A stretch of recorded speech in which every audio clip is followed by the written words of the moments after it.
یہ رات بڑی ہی بابرکت اور مبارک رات ہے، اس میں کوئی شک نہیں، سب کو اس پر، سب کا اس پہ یقین ہے اور کوئی اس بات کو تسلیم کرتا ہے۔ سب سے پہلے میں بات شروع کرتا ہوں اللہ کے نبی صلی اللہ علیہ وسلم کے اس فرمان سے کہ اللہ کے حبیب صلی اللہ علیہ وسلم نے ارشاد فرمایا شعبان و شہری و رمضان و شہر اللہ، کہ شعبان معظم یہ جو مہینہ ہمارے اور آپ کے سروں پر رواں دواں ہے، جلوہ فکر میں اپنی تمام تر رانائیوں کے ساتھ ہمارے اوپر اپنے برکتوں کو، اپنے فیوز کو اللہ کے حکم سے رمجھم برساتا ہوا چلا جا رہا ہے۔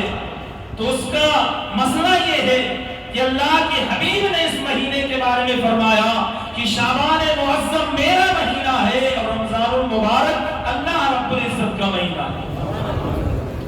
اور صرف یہی تک آپ محدود نہیں، اللہ کے نبی کے فرمان کے مطابق حضرت مولا مشکل کشا کرم اللہ وجہہ الکریم ارشاد فرماتے ہیں، آپ فرماتے ہیں کہ شعبان المعظم میں ایک ایسی رات ہے کہ اگر بندہ اس رات میں جاگ کر کے اللہ کی عبادت کرے اور اس کے دن کو روزہ رکھ لے تو پروردگار عالم اس کو جہنم سے آزاد فرما دیتا۔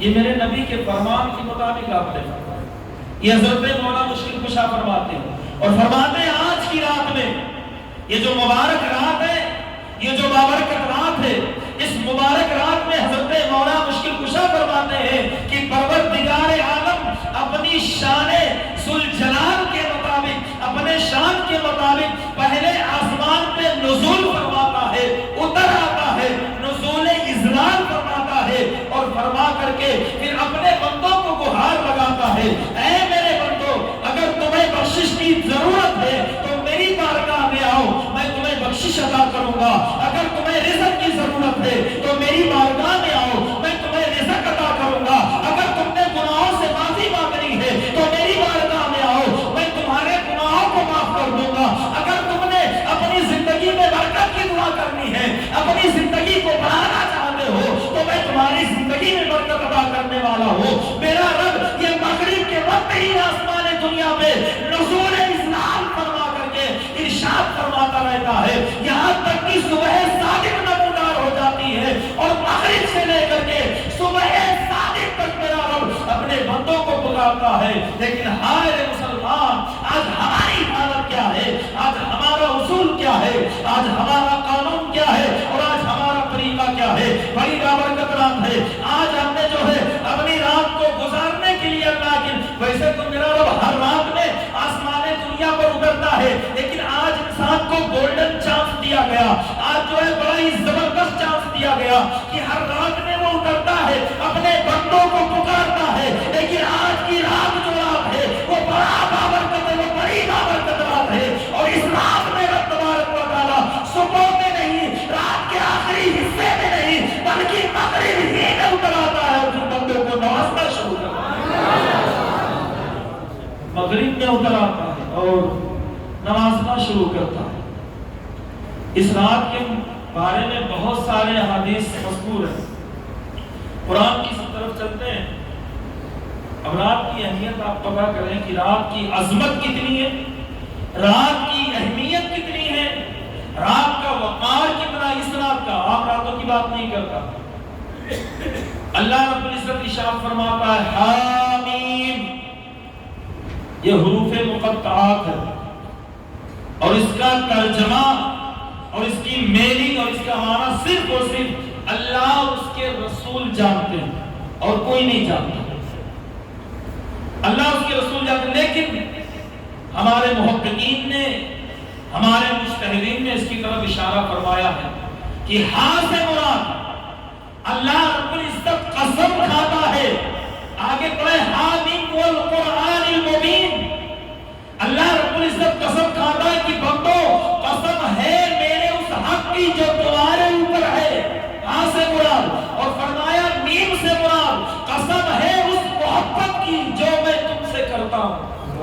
قسم کھا کے رب ارشاد فرما رہا ہے قسم ہے میرے اس حق کی اور قسم ہے میرے اس محبت کی جو میں تم سے کرتا ہوں والکتاب المبین اور قسم ہے روشن کتاب کی. رب قسم فرما رہا ہے کس لیے؟ قسم فرمایا انا انزلناہ فی لیلۃ مبارکہ کہ اس کو یعنی قرآن مقدس کو اس روشن کتاب کو اس ہدایت والی کتاب کو میں نے کس میں اتارا؟ بابرکت رات میں اتارا.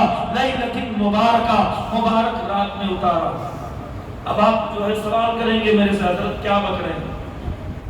ایک طرف قرآن فرماتا انا انزلناہ فی لیلۃ القدر میں نے قرآن کو شب قدر میں اتارا. ایک جگہ قرآن ارشاد فرماتا ہے انا انزلناہ فی لیلۃ مبارکہ میں نے قرآن کو مبارک رات میں اتارا. تو اب آپ کون سی آیت کو مانیں گے؟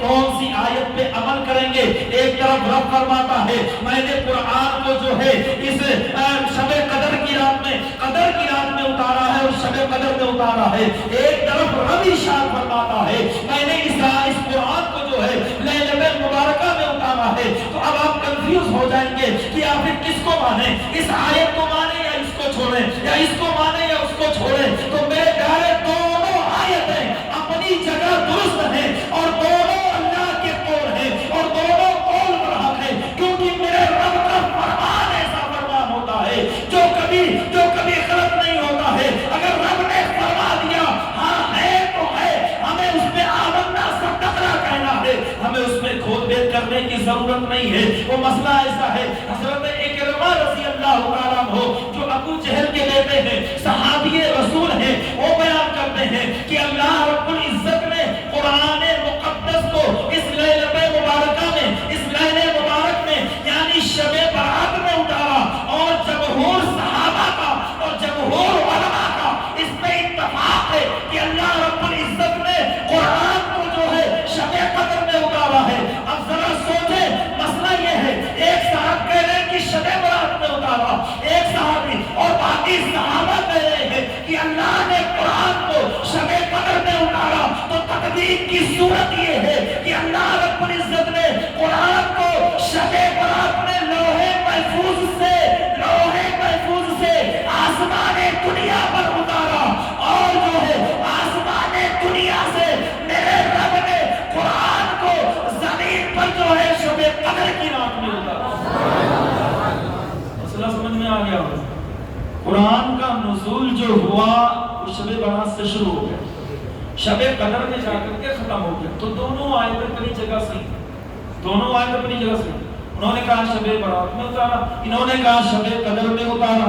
تو شب برات میں اترنا شروع ہوا, شب قدر میں اتر کے ختم ہو گیا. بس کہاں سے؟ لوح محفوظ سے آسمان دنیا پر. پھر آسمان دنیا سے جیسی ضرورت پڑی تھوڑا تھوڑا دھیرے دھیرے کر کے ضرورت کے مطابق اللہ کے حکم سے فرشتے محبوب کی بارگاہ میں لاتے ہیں اور پورا قرآن 30 سالوں میں جا کر کے مکمل ہوا اور نزول پذیر ہوا. اچھا اب اتنی بڑی بابرکت رات ہے کہ اس رات میں اللہ رب العزت نے قرآن کا نزول فرمایا, قرآن کو اتارا ہے اور پھر میرا رب آگے ارشاد فرماتا ہے یمحو اللہ, اللہ تعالی مٹا دیتا ہے ما یشاء جو چاہے, ویثبت اور لکھ دیتا ہے جو چاہے. کیا فرمایا؟ یمحو اللہ ما یشاء, میرا رب جو چاہے مٹا دیتا ہے, ویثبت اور لکھ دیا کرتا ہے.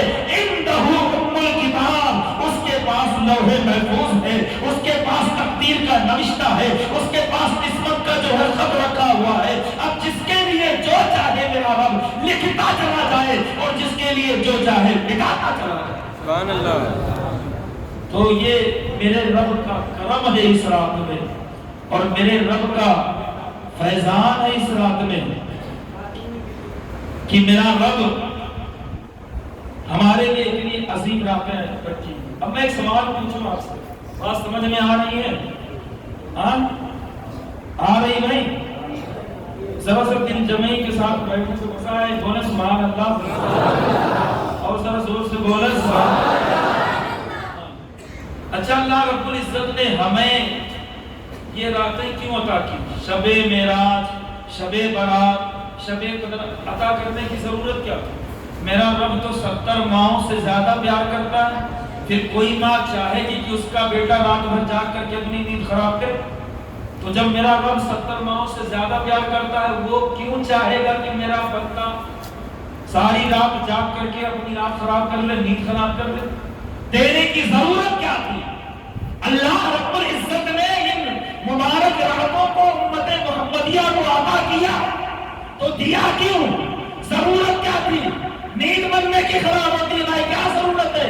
عبادتیں تو ویسے بھی اللہ کی وہ کر لیتا ہے۔ میرا رب ارشاد فرماتا ہے، صحابہ کرام نے عرض کیا یا رسول اللہ، ہم سے پہلے جو امتی گزرے ہیں یا جو انبیاء کرام گزرے ہیں، ان تمام انبیاء کی امتی تھے اور ان امتیوں کی عمریں بڑی لمبی ہوا کرتی تھی۔ کسی کی عمر 900 سال، کسی کی عمر 1000 سال، کسی کی عمر 700 سال، کسی کی عمر 500 سال۔ تو جو بندہ 500 سال کی عبادت کرے اس کی عبادت زیادہ ہوگی، یا ہم لوگ 60-70 سال جینے والے ہم 60 سال عبادت کریں تو ہماری عبادت زیادہ ہوگی؟ ذرا آپ غور کریں، ذرا آپ سوچیں تو پتا چلے گا کہ بھائی جو پہلے کے لوگ تھے ان کی عمریں زیادہ تھی، کسی کی عمر 900 سال تھی، کسی کی عمر 800 سال تھی، کسی کی عمر 1100 سال تھی اور کسی کی عمر 500-600 سال تھی، تو ان کی عبادتیں زیادہ ہوگی۔ بھائی کہاں 600 سال کی عبادت، کہاں 900 سال کی عبادت اور کہاں ہماری 60-70 سال کی عبادت؟ تو ان کی عبادتیں زیادہ ہو گئی۔ صحابہ نے عرض کیا یا رسول اللہ، تب تو ان کی عبادتیں زیادہ ہو گئی، پھر ہماری عبادتیں تو ان سے کم ہو گئی، ہماری عبادتیں ان کے سامنے زیرو نظر آئیں گی۔ کہاں 900 سال کی عبادت اور کہاں جو ہے 60-70 سال کی عبادت؟ تو میرے آقا ارشاد فرماتے ہیں گھبرانے کی ضرورت نہیں ہے، میرے رب نے امت محمدیہ کو کچھ ایسی راتیں عطا کی ہے کہ اگر بندہ ان راتوں میں عبادت کر لے جا کر کے تو اللہ رب العزت اس کو ایک رات نہیں، 2 رات نہیں، بلکہ 1000-100 سال راتوں کی عبادت کا ثواب ہے۔ ذرا سوچیں، ہماری اس لیے اللہ نے ہمیں یہ راتیں دی ہیں۔ بھائی ان کی کہاں 900 سال کی عبادت؟ اللہ نے ہمیں کہا تو ایک رات لے لے، اس میں آ جانا، میری بارگاہ میں سجدہ کر لے، گڑ گڑا لے، رو لے، منتوں کو مانگ لے، میں تجھے 1000 سال راتوں کی عبادت کا ثواب دوں گا۔ تو ہماری عبادت ان سے بڑھ گئی نا؟ کہاں وہ 900 سال محنت کرے، مشقت کرے، تب جا کر کے ان کے خاتے میں 900 سال کی عبادت لکھی جاتی ہے۔ اور ہمیں قربان جائے اپنی قسمت پر کہ اللہ نے ہمیں ایک ایسا نبی دیا اور اس نبی کے صدقے میں ہمیں ایسی راتیں دی کہ ایک رات عبادت کر لی تو اللہ نے ہمیں 100 سال یا 1000 راتوں کی عبادت کا ثواب دیا۔ میرے پیارے، اس لیے اللہ نے ہمیں یہ راتیں دی اور یہ مبارک رات بڑی عظیم ہے، بڑی بابرکت ہے، بڑی ہی معظم ہے۔ حضرت عائشہ صدیقہ رضی اللہ تعالیٰ عنہ امہات المومنین، امی جان، وہ فرماتی ہیں کہ ایک رات حضور میرے ساتھ سوئے ہوئے تھے بستر پہ اور ہم دونوں ساتھ میں سوئے۔ رات میں جب میری آنکھ کھلی تو میں نے حضور کو بستر پہ نہیں پایا۔ حدیث شریف پڑھ رہا ہوں، بخاری کی حدیث ہے، کوئی مائی کلام غلط نہیں کر سکتا۔ فرماتی ہیں کہ میری آنکھ کھلی تو میں نے محبوب کو بستر پہ نہیں پایا۔ اب عورتوں میں ہوتی نہ ہو بات، حضور کی کتنی بیویاں تھیں؟ 11۔ کیا؟ امہات المومنین 11 تھی۔ تو حضرت عائشہ کو یہ لگا کہ حضور باری ہوتی تھی نا حضور کی، امہات المومنین کی باری تھی کہ حضور آج ان کے یہاں رہیں گے، کل فلاں بیوی کے یہاں رہیں گے، کل فلاں بیوی کے یہاں رہیں گے، ایسی کہانیاں ہوتی۔ تو حضرت عائشہ کی باری تھی اس دن۔ حضرت عائشہ صدیقہ کی جب آنکھ کھلی حضور کو بستر پہ نہیں پایا تو اب ان کو لگا کہ حضور کسی دوسری ازواج مطہرات کے یہاں گئے ہیں، کسی دوسری بیوی کے یہاں گئے ہیں، تو حضور کو ڈھونڈنے کے لیے نکل گئی۔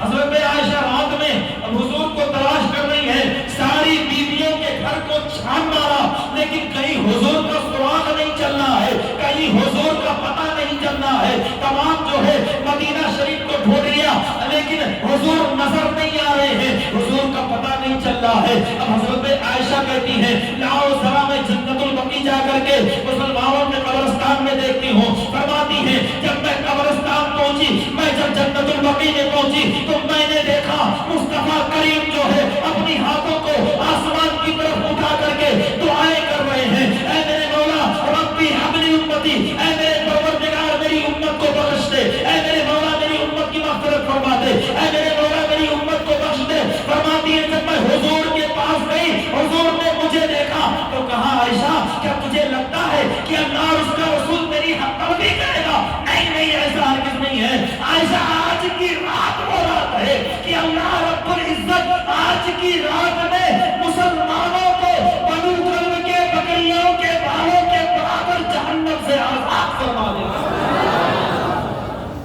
کیا فرمایا؟ بنو کلب کے بکریوں کے بالوں کے برابر مسلمانوں کو آج کی رات میں جہنم سے آزاد فرما دے۔ یہ میرے مصطفیٰ نے فرمایا۔ اب ایک بکری میں کتنے بال ہوتے کوئی بندہ گن سکتا؟ نہیں گن سکتے، کیونکہ وہ ٹوٹتے بھی رہتے ہیں اگتے بھی رہتے ہیں، بکری کی یہ خاصیت ہوتی ہے۔ اور فرماتے ہیں کہ بنو کلب کے بکریوں کے برابر اللہ امت مسلمہ کو جہنم سے آزاد فرماتا ہے۔ اب بنو کلب جو ہے ایک ایسا قبیلہ تھا جو بکریوں کے پالن کیا کرتے تھے، بکریوں کو پالا کرتے تھے، اور ایک آدمی کے پاس بکریوں کا ایک ریوڑ ہوا کرتا، اور ایک ریوڑ کی تعداد اتنی تھی کہ دو پہاڑوں کے بیچ میں ایک آدمی کی بکریاں صرف آتی تھیں، صرف ایک آدمی کی بکریاں دو پہاڑوں کی جو جگہ ہوتی ہے بیچ میں اس میں سما جایا کرتا، اتنی بکریاں۔ اب پھر پورے قبیلے میں کتنے لوگ ہوں گے، اور ان سبوں کے پاس ایک ایک ریوڑ، اور پھر ان ریوڑوں میں ہزاروں بکریاں، اور جو ہے 10,000 بکریاں آپ گن لیں، اور پھر ان 10,000 بکریوں میں کتنا بال، اور پھر سارے لوگوں کی بکریوں میں کتنے بال ہوں، تو اس کے برابر اللہ رب العزت جہنم سے آزاد فرماتا۔ یہ اللہ نے ہمیں دیا، یہ ہمیں عطا کیا رب نے۔ وہ مسئلہ ایسا ہے کہ اللہ رب العزت نے ہمیں یہ مبارک رات عطا کی تاکہ ہم اس میں جاگیں، اس میں جاگ کر کے اللہ کی عبادت کریں۔ دیکھیے جاگنا کئی طریقے سے ہوتا ہے۔ حضرت مولا مشکل کشا نے فرمایا، کرم اللہ وجہہ الکریم فرماتے ہیں جاگنا اس مقصد سے نہیں کہ تو نکڑ پہ بیٹھ گیا اور جاگ کر کے رات کو گزار دیا، تجھے کوئی فائدہ نہیں پہنچے گا۔ جاگنے کا مسئلہ یہ ہے کہ تو جاگ کر کے اللہ کی عبادت میں رات گزارے، تب جا کر کے تجھے جاگنے کا فائدہ ملے گا، تب جا کر کے تجھے فائدہ پہنچے گا۔ میرے پیارے آقا صلی اللہ علیہ وسلم کے پیارے دیوانوں، حضرت معاذ بن جبل رضی اللہ تعالیٰ عنہ ارشاد فرماتے ہیں کہ اللہ کے حبیب صلی اللہ علیہ وسلم نے ارشاد فرمایا کہ شب برات میں اللہ رب العزت جو ہے بنو کلب کے بکریوں کے بالوں کے برابر لوگوں کو جہنم سے آزاد فرماتا ہے، اور جہنم سے آزاد فرمانے کا مسئلہ یہ ہے، فرمایا سب کو معاف کر دیتا ہے، لیکن کچھ لوگ ایسے ہیں جن کو معاف نہیں کرتا، کچھ لوگ ایسے ہیں جن کو معاف نہیں کرتا۔ بڑی ہی بابرکت رات ہے آج کی رات میں، خانہ کعبہ کو ہمارا قبلہ بنایا گیا۔ قرآن فرماتا ہے قد نرى تقلب وجهك في السماء، محبوب تمہارا بار بار آسمان کی طرف چہرے کو اٹھا کر کے دیکھنا یہ ہم نے گوانا نہیں ہے۔ محبوب تیری مرضی جس قبلے میں ہے اس قبلے کی طرف منہ کر کے نماز پڑھ لے۔ فلا نولینک قبلۃ ترضاها، تیری رضا جس قبلے میں ہے اس قبلے کی طرف نماز پڑھ لے۔ آج کی رات میں ہمارا قبلہ بیت المقدس سے خانہ کعبہ کو بنایا گیا، اتنی مبارک رات ہے۔ آج کے دن قبلہ جو ہے تبدیل ہوا، اور آج کے ہی رات میں حضرت آدم علیہ نبی علیہ الصلوۃ والتسلیم کی دعا مقبول ہوئی، بولے سبحان اللہ، دعا مقبول ہوئی۔ تو میں بیان کر رہا تھا کہ کچھ غور سے سنیں، بڑے پوائنٹ کی باتیں بھائی ہیں کہ کچھ لوگ ایسے ہیں جن کو اللہ رب العزت معاف اس رات میں بھی نہیں کرتا جب تک کہ وہ توبہ نہ کر لے، جب تک وہ توبہ نہ کر لے۔ اللہ کے نبی نے ارشاد فرمایا الا المشرک، اللہ سب کو معاف کر دیتا ہے مگر شرک جو اللہ کے ساتھ کسی کو شریک دے رہا ہے اللہ رب العزت اس کو معاف نہیں کرتا جب تک کہ وہ شرک سے توبہ نہ کر لے اللہ رب العزت اسے معاف نہیں فرمائے گا آج کی رات میں بھی معاف نہیں فرمائے گا اور فرمایا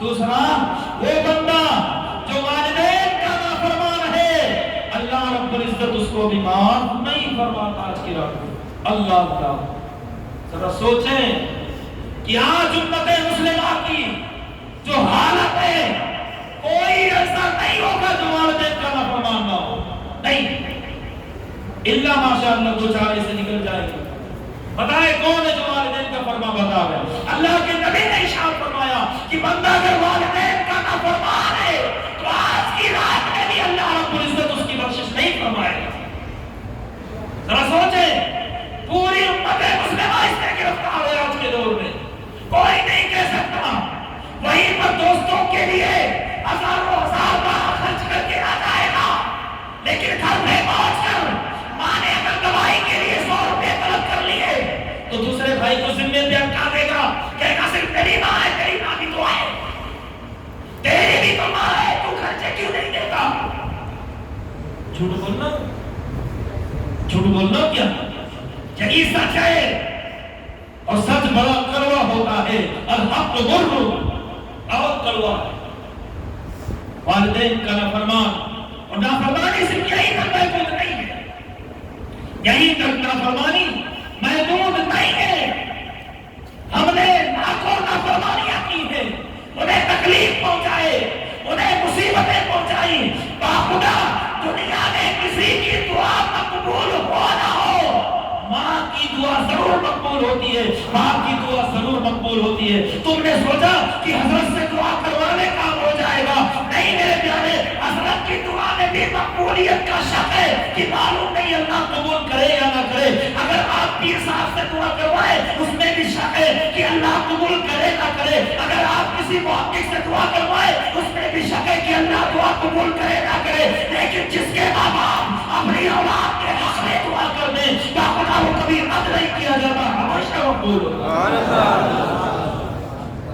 تو یہ پیروں سے دعا کرانا حضرتوں سے دعا کرانا اور مولوی حضرات سے دعا کروا لینا مجھ جیسے مولویوں سے بھائی یہ فائدہ نہیں پہنچائے گا تو نے اگر نافرمانی کی ہے جب تک ان سے معافی طلب نہیں کر لیتا تب تک اس رات میں تم بالکل سر پھاڑ دے سجدے کر کے کوئی فائدہ نہیں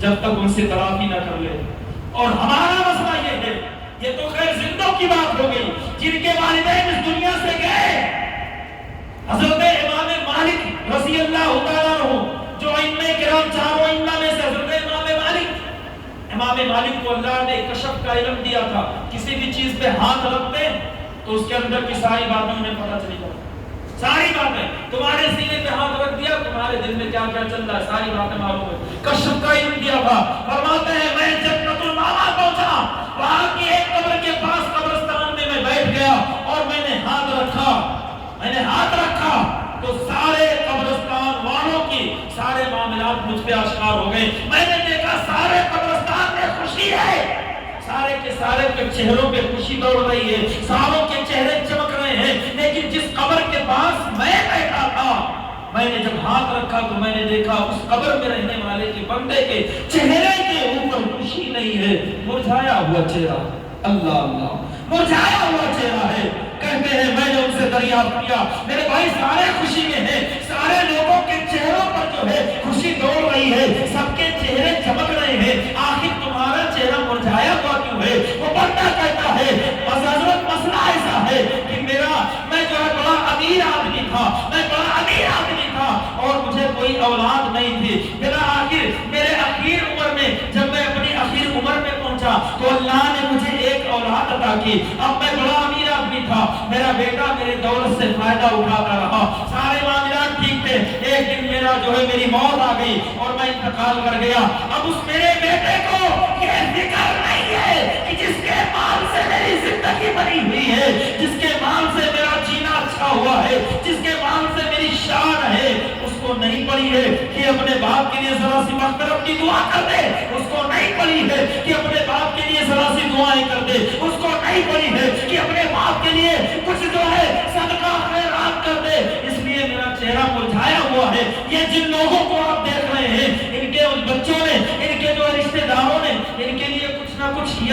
تو ان کے چہرے پر رونق دوڑ رہی ہے. میرے لاڈلے نے صرف میرا مال کھایا ہے, اس نے کچھ کیا نہیں ہے, اس لیے میرا چہرہ مرجھایا ہوا ہے. اللہ آج کتنے ہیں جو کرتے ہیں ماں باپ کے لیے؟ اللہ ماشاءاللہ دو چار نکلیں گے. مسئلہ تو ایسا ایک صاحب کہہ رہے تھے کہ آپ لوگ یہاں قبرستان پہ کیا کر رہے ہیں؟ کہا فاتحہ پڑھ رہے ہیں.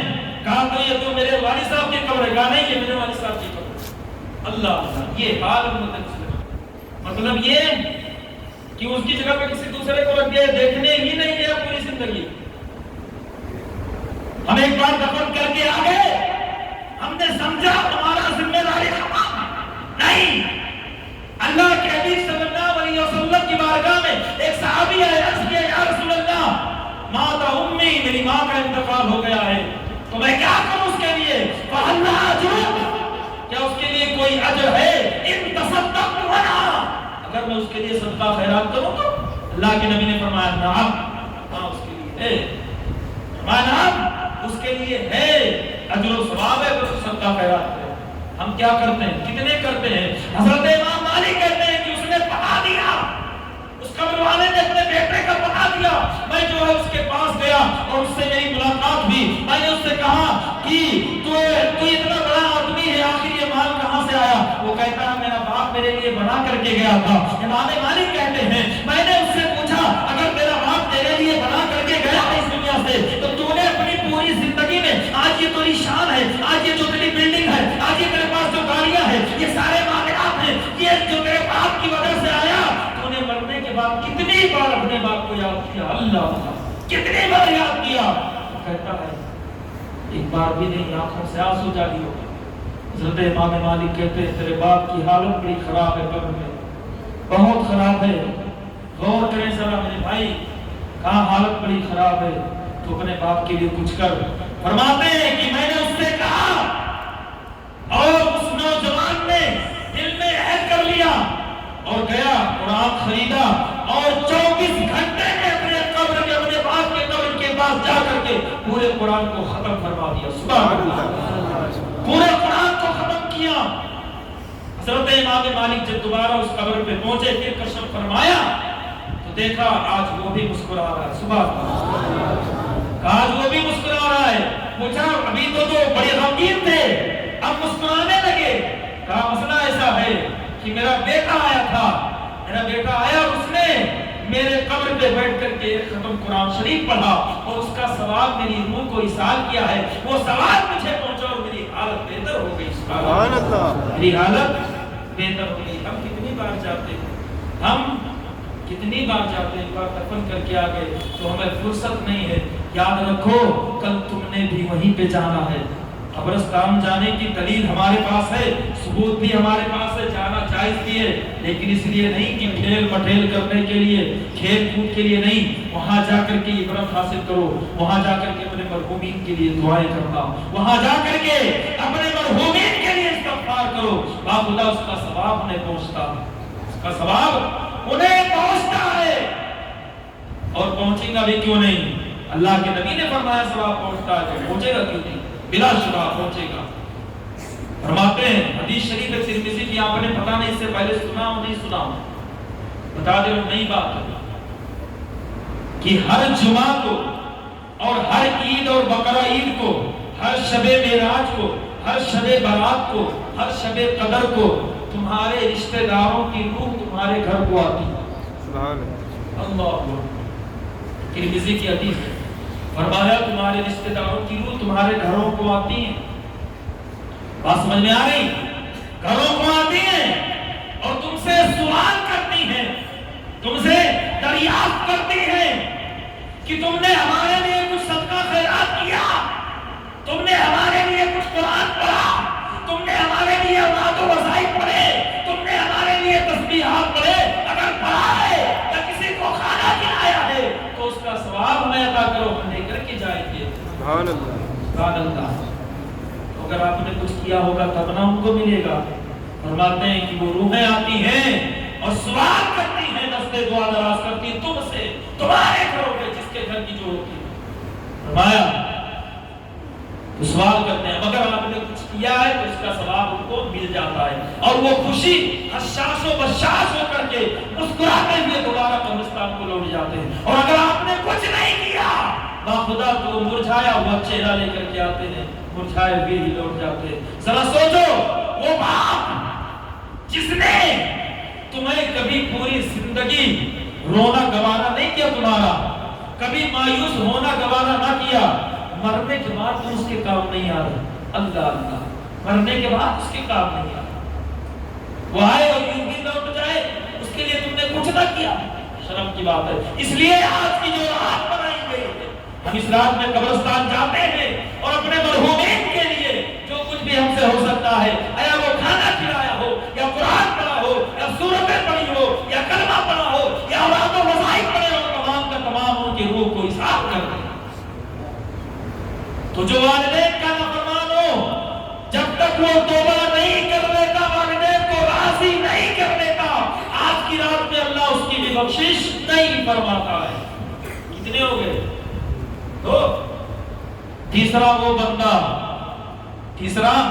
وہ بندہ جو شراب نوشی کرے، جو شراب پیتا ہو، اللہ اللہ، جو بندہ شراب پیتا ہو، اللہ اس کی بھی اس رات میں بخشش نہیں فرمائے گا جب تک کہ وہ توبہ نہیں کر لے، اس رات کے آنے سے پہلے، اس رات کے آنے سے پہلے جب تک وہ توبہ نہیں کر لے۔ اگر وہ شرابی ہے تو پھر اس کی دعا مقبول نہیں ہے، اللہ اسے نہیں معاف فرماتا ہے۔ آج پوری امت مسلمہ میں کچھ ایسے ہوں گے جو بچے ہوں گے، نہیں باخدا حالت تو یہاں تک پہنچ گئی ہے کہ لوگ شام سمجھتے ہیں۔ اللہ کے نبی نے فرمایا کہ قرب قیامت میں میری امت کے لوگ شراب پئیں گے، نام بدل کر کے بولے گا شراب وہ ہے، یہ تو بیئر ہے، یہ مسئلہ گٹکتا چلا جائے گا۔ اللہ خدا کا خوف کرو یار، اللہ نے تمہیں اس لیے نہیں بنایا ہے، مصطفیٰ جان رحمت کی تعلیم تمہارے لیے اس لیے نہیں تھی کہ تم شرابی ہو۔ اور آج کی رات میں اگر شرابی اللہ کی بارگاہ میں گر گرا کر کے توبہ کر لے اور یہ عہد کر لے کہ خدا اب زندگی میں نہیں پیوں گا، تو اللہ رب العزت اس کے پچھلے تمام گناہوں کو معاف فرما دیتا ہے، اور وہ ایسے ہو جاتا ہے جیسے اس نے شراب پیا ہی نہ ہو۔ بس شرط یہ ہے کہ وہ پکا عہد کرے کہ پھر زندگی میں نہیں پیے گا۔ میں ایک بات بتاتا ہوں، حضرت سیدنا مالک بن دینار کا نام آپ نے سنا ہوگا۔ حضرت سیدنا مالک بن دینار، وہ جن کا مزار جو ہے کاسرگوڈ کیرلا میں، وہ مالک بن دینار بہت بڑے اللہ کے ولی، اللہ نے ان کو پانی پر چلنے کی طاقت عطا فرمائی۔ کیا؟ پانی پہ بغیر کسی چیز کے یوں پانی پہ چلا کرتے تھے سمندروں میں۔ ایک واقعہ ان کا ہے، کہتے ایک بار کشتی میں سفر کر رہے تھے، کشتی میں کسی کا موتی گم ہو گیا، اب اس نے آ کر کے حضرت مالک بن دینار پہ جرم لگا دیا، تہمت لگا دی کہ بھائی آپ نے چرایا ہے۔ آپ نے کہا یا اللہ، آپ فرماتے ہیں یا اللہ، جب تک تیرا نہ ہوا تھا پوری دنیا ڈرا کرتی تھی، آج تیرا ہو گیا تو پوری دنیا الزام لگا رہی ہے، فرماتے ہیں کہ آپ نے دریا کو حکم دیا، سمندر کو، کہ اے سمندر کی مچھلیوں تم موتی لے کر کے حاصل ہو جاؤ۔ فرماتے ہیں آپ کا اتنا فرمانا تھا کہ کشتی کے چاروں طرف مچھلیاں جو ہے اپنے منہ میں موتیاں لے کر کے باہر آ گئی۔ تو آپ نے فرمایا کہ دیکھو اس میں سے کون سی موتی تمہاری ہے، وہ لے لو۔ اب لوگوں کو پتہ چلا یہ تو اللہ کے ولی ہے، یہ تو مالک بن دینار ہے۔ آپ نے کشتی چھوڑی، پانی پر یوں چلتے چلے گئے، سبحان اللہ، کشتی چھوڑ دی، پانی پر چلتے چلے گئے۔ تو یہ وہ ہیں جن کو اللہ نے پانی پر چلنے کی طاقت دی تھی، حضرت مالک بن دینار۔ انہوں نے توبہ نہیں کی تھی، اس سے پہلے کا واقعہ سنیں گے تو روکتے کھڑے ہو جائیں گے۔ حضرت مالک بن دینار کہتے میں سپاہی ہوا کرتا تھا، سپاہی بادشاہ کا میں سپاہی تھا، اور میں جب ڈیوٹی کر کے تھک جایا کرتا تو میں جو ہے شراب خانے میں جا کر کے دھت ہو کر کے شراب پیتا، یہ میرا روزانہ کا معمول تھا۔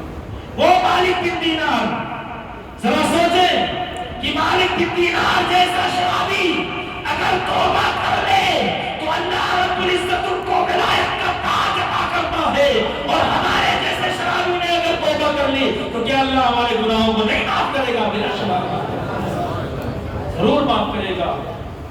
فرماتے ہیں کہ میں جو ہے سپاہی ہوا کرتا تھا، جب ڈیوٹی کر کے گھر جایا کرتا تو میں شراب خانے میں جا کر کے دھت ہو کر کے شراب پیتا۔ کہتے ہیں میری ایک بچی تھی، اس کو میں اس ہاتھ میں لیتا تو اس ہاتھ سے دارو پیتا، شراب پیتا، اور اس ہاتھ میں لیتا تو اس ہاتھ سے شراب پیتا۔ ایک دن مسئلہ ایسا ہوا کہ میری بچی کا انتقال ہو گیا۔ اللہ، بچی کا انتقال ہو گیا۔ کہتے ہیں انتقال ہوئے کچھ دن ہوا، اسی اسنا میں میری شراب کی عادتیں بڑھ گئی اور میں زیادہ شراب پینے لگا، بہت زیادہ شراب پیتا۔ فرماتے ہیں شب برات آئی، سبحان اللہ، کیا فرمایا شب برات آئی، اور اس رات میں نے عشاء کی نماز بھی نہیں پڑھی، اللہ کا کوئی ذکر نہیں کیا، کوئی ورد نہیں کیا، کچھ بھی نہیں کیا، میں نے جم کر کے شراب پی، اور جب شراب کے نشے میں دھت ہو گیا تو ایک چارپائی پہ جا کر کے لیٹ گیا، ایک چارپائی پہ جا کر کے لیٹ گیا۔ کہاں لیٹنا تھا، میری آنکھ لگ گئی، میں نے خواب میں دیکھا، میں نے دیکھا کہ سور پھونکا جا رہا ہے، میدان محشر بنا ہے، لوگ ایک دوسرے کی طرف بھاگ رہے ہیں، بھاگا بھاگی کا عالم ہے۔ فرماتے ہیں میں قبر سے اٹھا، میرے پیچھے بڑا ہی جو ہے بڑی جسیم اور بڑا ہی جسم والا اژدہا میرے پیچھے لگا دیا گیا۔ اب میں اژدہے سے بچ کر کے بھاگ رہا ہوں، اژدہا میرے پیچھے ہے، میں میدان محشر میں بھاگ رہا ہوں۔ بھاگتے بھاگتے مجھے ایک بڑا خوبصورت چہرے والا بزرگ دکھائی دیا، بوڑھا دکھائی دیا۔ میں نے اس سے کہا بابا اس اژدہے سے، خواب میں میں نے خواب میں دیکھا، بابا اس اژدہے سے مجھے بچا لو، بابا مجھے بچاؤ۔ وہ کہتا ہے میں بڑا کمزور ہوں، اس اژدہے سے میں جو ہے تم کو نہیں بچا سکتا۔ کہتے میں بھاگتے بھاگتے جا رہا تھا، اچانک جہنم کی کھائی مجھے نظر آئی، میں اس میں گرنے والا تھا۔ آسمان سے جو ہے حادثے غیبی آتی ہے، آواز آتی ہے، اس کو جہنم میں گرنے مت دینا، یہ جہنمی نہیں ہے۔ کہتے پھر میں وہاں سے پلٹا اور بھاگتا ہوا ایک پہاڑ کی طرف گیا، اژدہا میرے پیچھے پیچھے بھاگ رہا ہے، اس سے بچنے کے لیے، میں اپنی جان کو بچانے کے لیے پہاڑ کی طرف گیا۔